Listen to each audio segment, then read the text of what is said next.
Hey, welcome back. I know it's been a while since my last video and I'm sorry.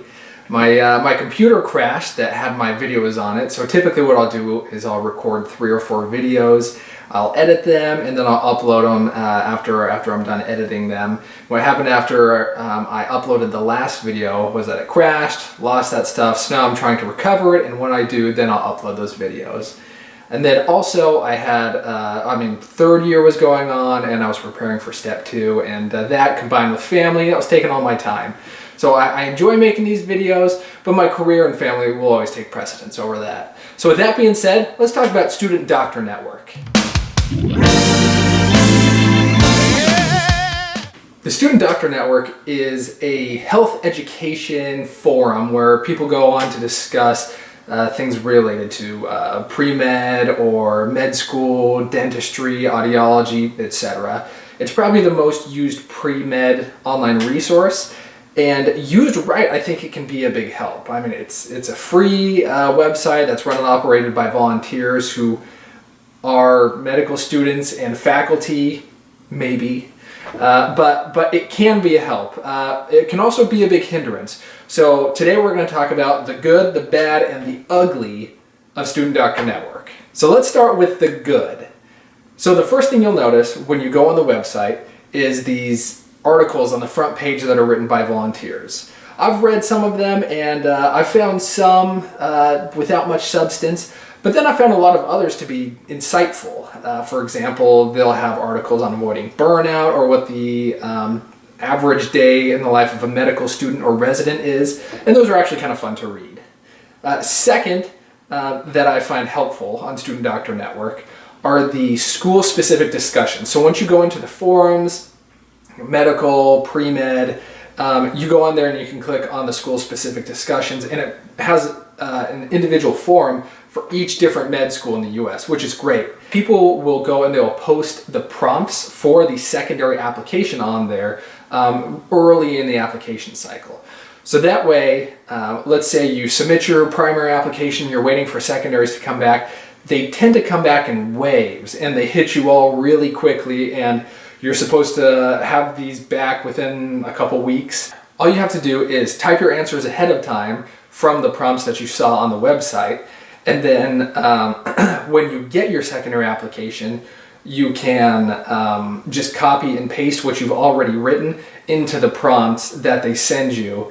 And then that way, it's a quick turnaround. You get the secondary, boom, you send the email back, and you show the school that you're very interested. And then the sooner your application is processed by that school. The Ask Me Anything threads can be fun to read too. A lot of them are written by people who are further along in their medical education, and they'll stop to answer any questions that you have. In fact, when I was contemplating specialties, I read one from a radiologist, and it answered a ton of questions, and that's really one of the things that helped me decide that radiology was for me. So next, let's talk about the bad of Student Doctor Network. The most common pitfall is comparing yourself to other people. All over Student Doctor Network are people talking about their 520 MCAT, their 3.9 GPA from a top 25 medical school, and they always frame it that way. And then people, like, let's say they go on the What Are My Chances forum, and they explain their application, and they've got all these amazing credentials, and this application is sparkling. And people will comment on there saying you don't have a shot, you shouldn't even apply. And my favorite is this.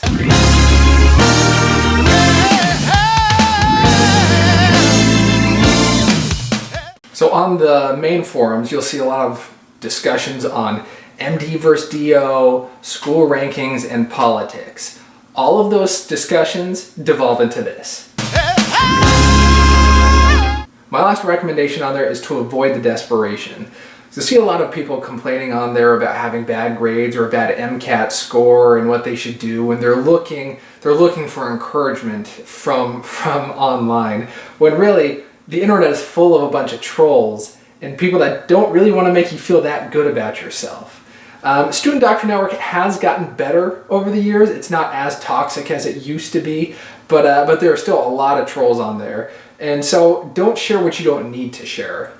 Also, Student Doctor Network is a bit of a selection bias because the people that go on there feel like they need a bunch of help with stuff.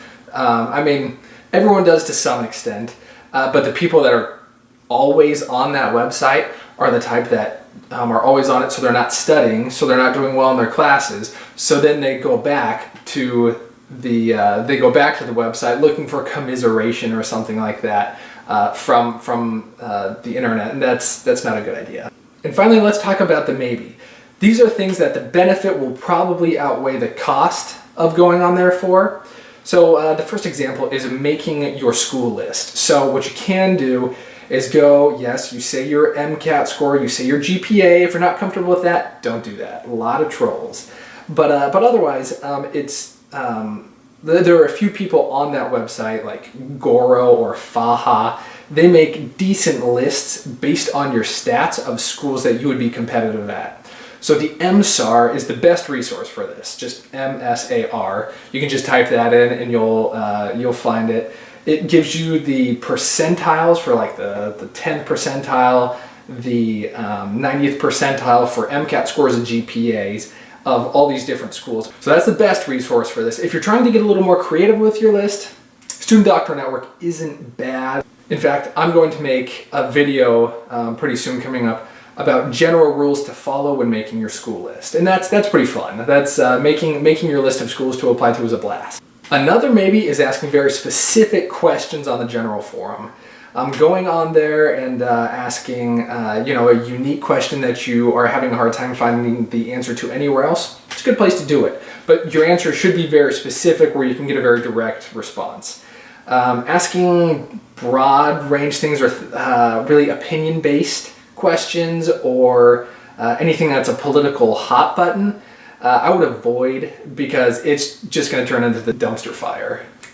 So that's it. I think Student Doctor Network helps more than it hurts, and it's just like any other tool. Use it the right way and you'll be benefited from it. If you have any questions, feel free to post them in the comments below. Thanks for watching and go get them.